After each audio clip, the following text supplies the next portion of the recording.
I could do the wall over a longer period of time. I didn't need to do this, but I'd rather do it much faster.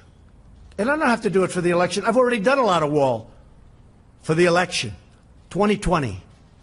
And the only reason we're up here talking about this is because of the election.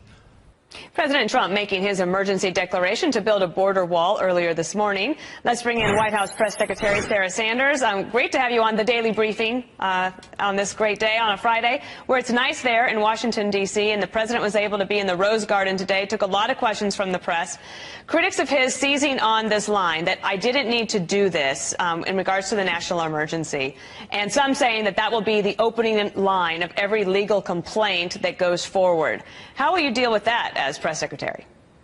Look, I think the biggest thing is that he shouldn't have to do this. Congress should have stepped up and done their jobs and done everything necessary to fully and safely secure the border. The president could have waited and he could have drugged this out. The bill allows for 55 new miles of wall, which is a great step forward, and it is certainly a down payment on the wall, but it doesn't finish the job. And the president is somebody who wants to complete the job, he wants to finish the job, and he wants to stop illegal immigrants and drugs and trafficking from coming across the border, and he knows that you have to have a wall in order to do that. He doesn't want to drag this out over the course of the next several years. He wants to get the funding now so we can stop this national security and humanitarian crisis at the border and take care of it.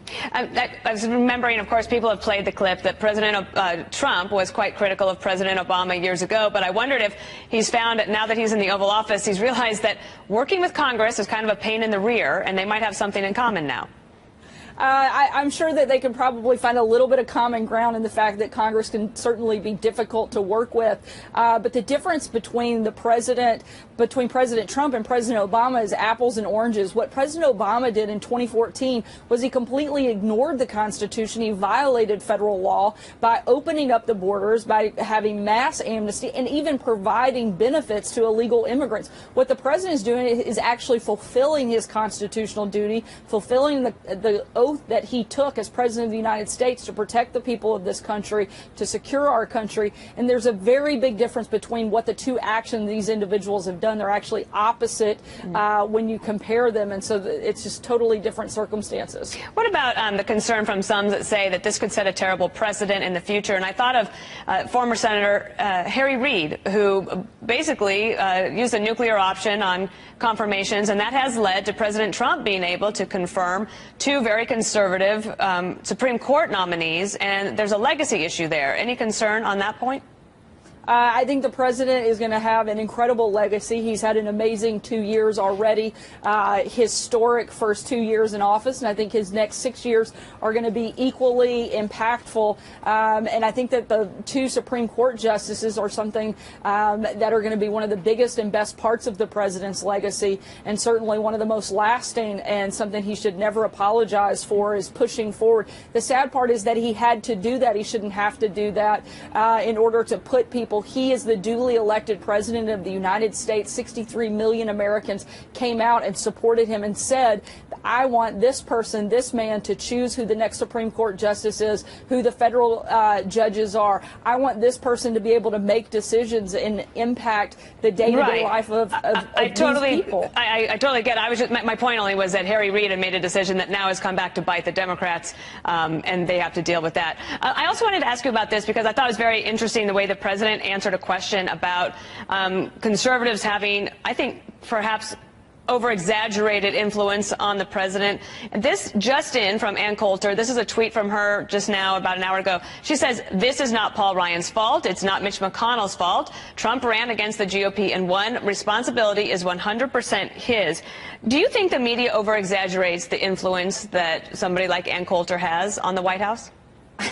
I don't think Ann Coulter has any influence over this White House or influence over much of anything, to be honest. I don't think she did before the president became the president, and I don't think she does now. I just don't see her as being an influential voice in this country, and certainly not one in this building. Does the president have a plan to deal with the difficulties that eminent domain could put in front of him as this national emergency goes forward, tries to build the wall? There's a lot of private citizens there, a lot of private property. Does he have a plan for that? Certainly, he's going to continue working with the Department of Justice, Department of Defense, as well as White House counsel, who will be handling those issues. We feel very comfortable about where we are. And again, we know that the president certainly has the constitutional authority to make this type of declaration, and we feel very good about where we are in the process. Take a listen to what the president said. Of course, you were there, but I just want to play it for the viewers about drugs and the death penalty. I'm sorry, I missed the last part. Our criminalist, a drug dealer, gets a thing called, how about a fine? And when I asked President Xi, I said, you have a drug problem? No, no, no. I said, you have 1.4 billion people. What do you mean you have no drug problem? No, we don't have a drug problem. I said, why? Death penalty. Okay, so the president just did a pretty amazing thing with the First Step Act, and that was helping a lot of people in our country be able to resolve their problems with the justice system because of drug penalties that they had to pay. Is the president actually going to put forward anything that would change our laws on this issue?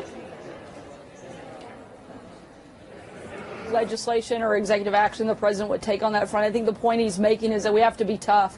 We can't allow people who bring in mass quantities of things like fentanyl who can wipe out an entire community. They picked up at the border just within the last few weeks enough fentanyl that would kill 50 million Americans. I mean, that is an unbelievable just travesty in the fact that those people are allowed to go free in some cases or not be able to be detained for long stretches of time. I think that type of thing is something the president wants to look at, and he certainly wants to be tough on those people. Can I do one other question, not about the national emergency? I want to ask you about Amazon. New York, that's President Trump's home state.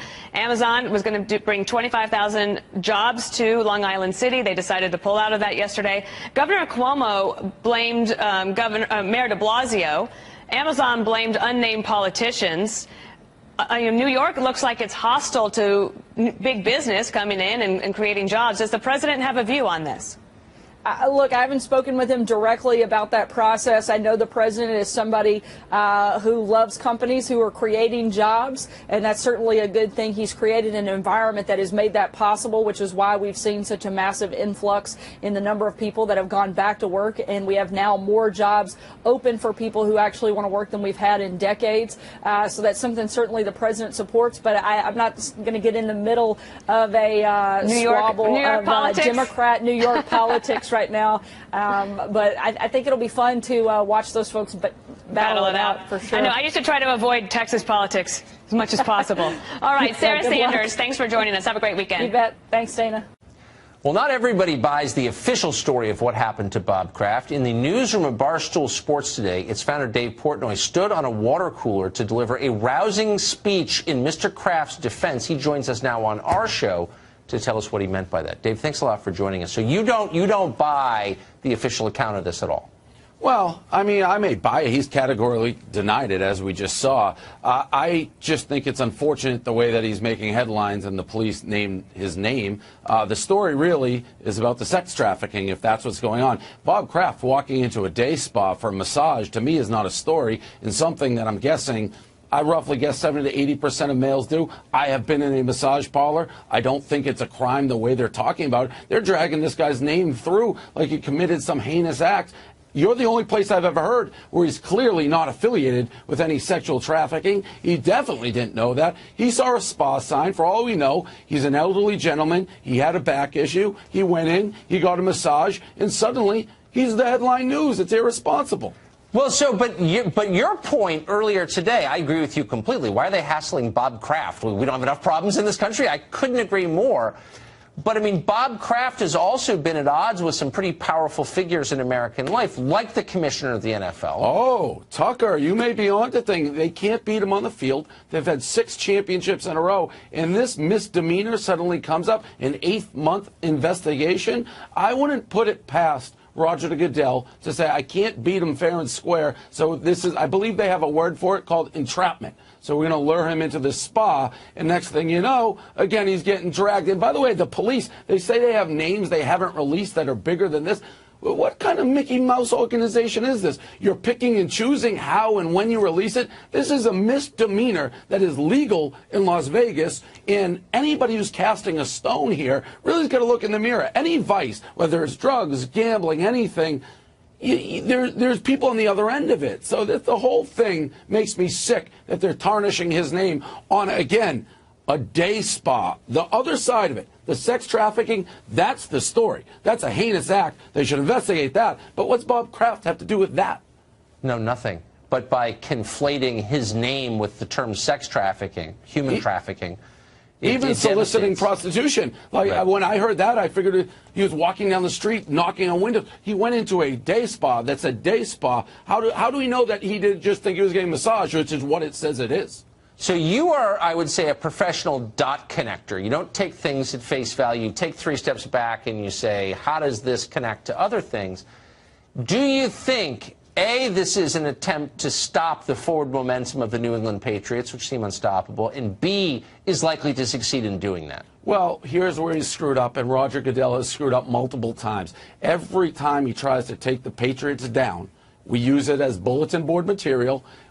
We are going to be ready for this. This will be headline news on what he tried to do. And I see the Dolphins up there. You think it's a coincidence that happened in an AFC East Division rival? Again, a lot of people go, oh, you're crazy, you Martian conspiracy theorists. Well, I've been right more than I've been wrong about this. I've been right, whether it be the Mitchell Report and everything. Well, not the Mitchell Report, but with the Deflategate and every Spygate, everything that goes on, we get exonerated and then we host the Lombardi Trophy. It could happen again. This could be the motivation we need, Tucker. Would it be smart to hire Colin Kaepernick to kind of change the narrative here? I saw somebody say that. You know what?